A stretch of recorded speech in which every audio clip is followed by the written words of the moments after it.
Kita tidak ingin melihat negara ini berubah haluan, ideologi, mendapatkan ideologi baru seperti negara khilafah misalnya, atau negara fasistis, atau terjebak urusan Jawa dan non-Jawa, pribumi atau non-pribumi. Tidak ada itu, karena kita tetap konsisten dengan restorasi, dengan pemikiran-pemikiran kita untuk melakukan gerakan perubahan yang hanya ingin melihat Indonesia Raya. Itulah cita-cita bangsa kita, itulah cita-cita kita semua, itulah cita-cita daripada Partai Nasdem.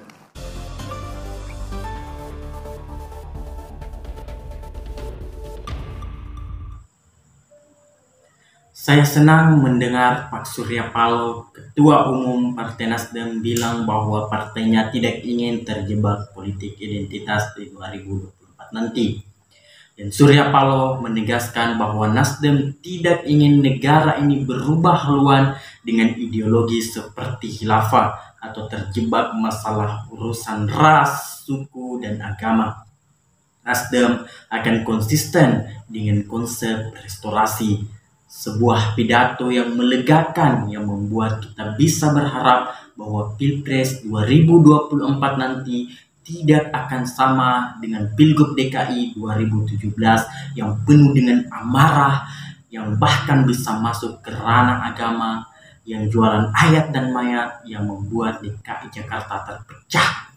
Pilgub DKI tahun 2017 adalah contoh pemilu busuk dengan menghalalkan segala cara hanya sekedar untuk mendapatkan kekuasaan.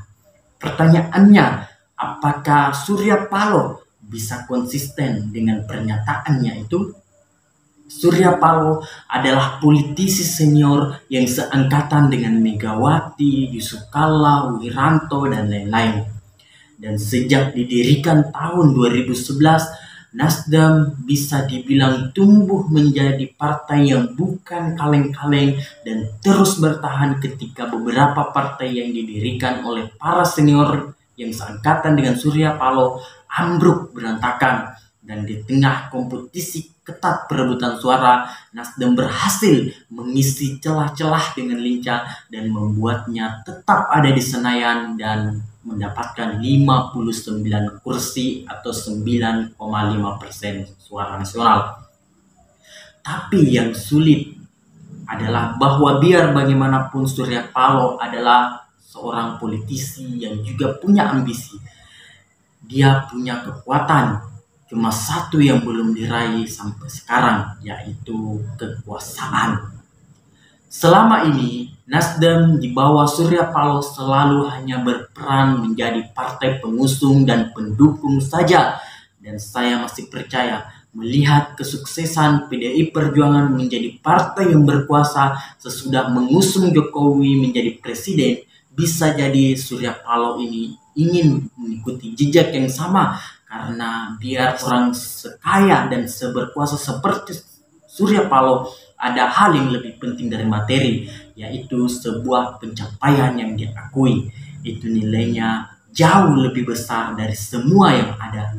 Nasdem tidak punya seorang Jokowi, Nasdem juga tidak punya Ganjar Pranowo. Dua orang itu dimiliki oleh PDI Perjuangan. Dan kalau nanti Nasdem memilih Ganjar Pranowo, ia akan kembali menjadi partai pendukung saja. Dan saya juga meyakini bahwa Nasdem tidak akan puas dengan itu dan berusaha akan mencapai target yang lebih tinggi lagi, yaitu berhadapan-hadapan dengan PDI Perjuangan. Bisa jadi ini langkah yang akan membawa Nasdem ke level yang lebih tinggi dari sekarang, atau malah justru merusaknya sama sekali. Kalau nanti Ganjar Pranowo akhirnya diusung oleh PDI Perjuangan, maka Nasdem sangat mungkin akan berbelok dan mendukung Anies Baswedan yang dianggap sebagai lawan sebandingnya Ganjar. Dan untuk mendukung Anies, Nasdem cukup berpasangan dengan Demokrat dan PKS, tetapi mereka akan meminta untuk menjadi leader di dalam pertarungan. Nah, kalau ini terjadi, di mana akhirnya Nasdem akan mendukung Anies. Maka kata-kata Surya Paloh bahwa Nasdem akan menjaga supaya tidak terjadi politik identitas di Pilpres 2024 patut kita pertanyakan. Kita semua tahu kalau Anies sudah dicap sebagai bapak politik identitas karena dia memenangkan kursi gubernur lewat keganasan simpatisannya yang bertahan dengan membawa-bawa agama. Dan kita juga tahu bahwa sesudah Prabowo Subianto akhirnya bergabung dengan Jokowi, maka kelompok kanan yang ultra konservatif itu sudah mengusung Anies Baswedan sebagai simbol dan kuda tunggangan agenda politik mereka.